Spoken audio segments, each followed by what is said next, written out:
Afin de pouvoir avoir sa carte VTC, il faut impérativement que votre casier judiciaire B2 soit vierge. Malheureusement, certains d'entre vous ont des condamnations au niveau de ce casier judiciaire B2. On va voir dans cette vidéo comment pouvoir effacer ces condamnations afin que vous puissiez faire votre demande de carte VTC auprès de votre préfecture. Générique.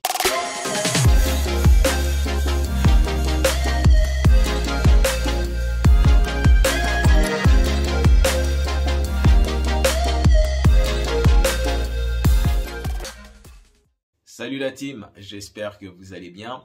Pour ceux qui ne me connaissent pas encore, je suis Kalala, chauffeur VTC sur Paris, mais également vendeur sur Amazon et investisseur en Afrique. Sur ma chaîne, on va parler d'entrepreneuriat et d'opportunités d'affaires afin de devenir libre financièrement. Bon la team, comme indiqué en préambule, aujourd'hui on va voir comment effacer certaines condamnations du casier judiciaire B2 pouvant vous empêcher d'avoir votre carte VTC. Avant cela, il faut quand même savoir qu'il y a un examen à passer ou bien vous avez toujours la possibilité d'avoir votre carte VTC par équivalence.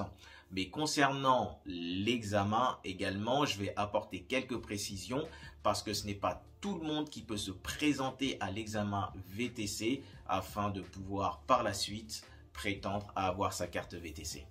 Il y a 3 cas faisant que vous ne pourrez pas vous présenter à l'examen VTC. Le premier cas, c'est si vous avez eu un retrait définitif de votre permis lors des 10 années précédentes. Le deuxième cas, c'est si vous avez été attrapé pour fraude lors d'un examen lors des 5 années précédentes. Et le troisième cas, c'est si votre permis est en période probatoire. La période probatoire du permis, je le rappelle, dure 2 ans. Donc, si vous êtes dans l'un de ces 3 cas-là, vous ne pourrez pas vous inscrire pour passer l'examen VTC. Donc là, on va en venir au casier judiciaire, spécifiquement le bulletin numéro 2.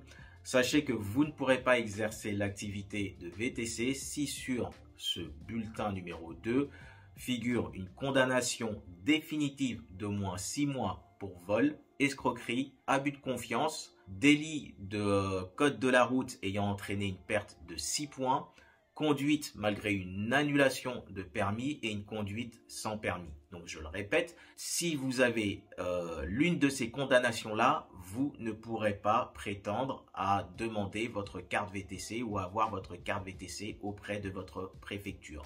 Cependant, il y a possibilité de faire effacer les condamnations qui figurent sur ce bulletin numéro 2. Certaines condamnations seulement et on va voir comment faire tout de suite. Je tiens à préciser tout de même que certaines des condamnations qui apparaissent sur le bulletin numéro 2 de votre casier judiciaire peuvent être amenées à être effacées automatiquement. Je ne vais pas toutes les lister dans cette vidéo parce que sinon ça ferait un peu trop long.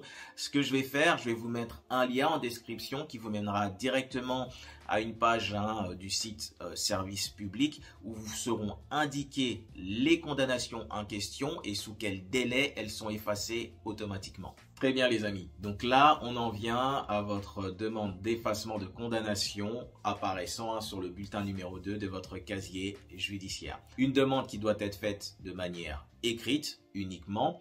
Dans cette demande d'effacement, vous devrez justifier la demande d'effacement en indiquant que du fait d'un projet professionnel qui est celui de devenir chauffeur VTC et du fait également qu'il s'agisse d'une activité réglementée que vous avez besoin d'effacer les condamnations apparaissant sur le bulletin numéro 2 de votre casier judiciaire. Cependant, l'effacement n'est pas possible pour des condamnations relatives à des crimes ou bien à des délits graves. On a donc des meurtres ou des assassinats commis avec barbarie ou bien torture, proxénétisme à l'égard d'un mineur, recours à la prostitution d'un mineur, agression sexuelle ou viol sur mineur ou bien une personne majeure. Votre demande d'effacement devra être déposée au minimum 6 mois après que la condamnation soit devenue définitive. Votre demande d'effacement du casier judiciaire bulletin numéro B2 devra être envoyée auprès du procureur de la République ayant prononcé la condamnation. S'il y a eu plusieurs condamnations, vous devrez adresser la demande d'effacement au procureur de la République ayant prononcé la dernière condamnation. Si là où les condamnations en question ont été prononcées par une cour d'appel, vous devrez envoyer votre demande d'effacement au procureur général de la cour d'appel en question. Ce que je vais faire, je vais également vous mettre en lien dans la description la page du site servicepublic.fr où donc est récapitulé tout ce que je viens de vous indiquer. Dernière chose également, qui peut faire cette demande d'effacement? Donc, la demande d'effacement du bulletin numéro 2 de votre casier judiciaire peut être faite soit par vous ou bien par un avocat. Logiquement, si vous passez par un avocat, cela va vous coûter quelques deniers. Donc, le plus économique sera de le faire vous-même.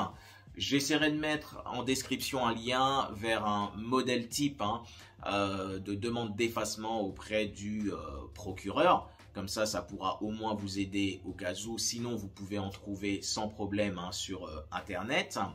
Cependant, malgré mes recherches, je n'ai pas j'ai pas trouvé sur des forums une ou deux personnes qui indiquent quelle est la meilleure manière de procéder. Si c'est plus fructueux en passant par un avocat, ou bien si simplement en la faisant vous-même, vous aurez les mêmes résultats qu'en passant par un avocat. Ça, je ne sais pas du tout, je vous laisse seul juge. Très bien les amis. En tout cas, j'espère que j'aurai été clair dans mes informations.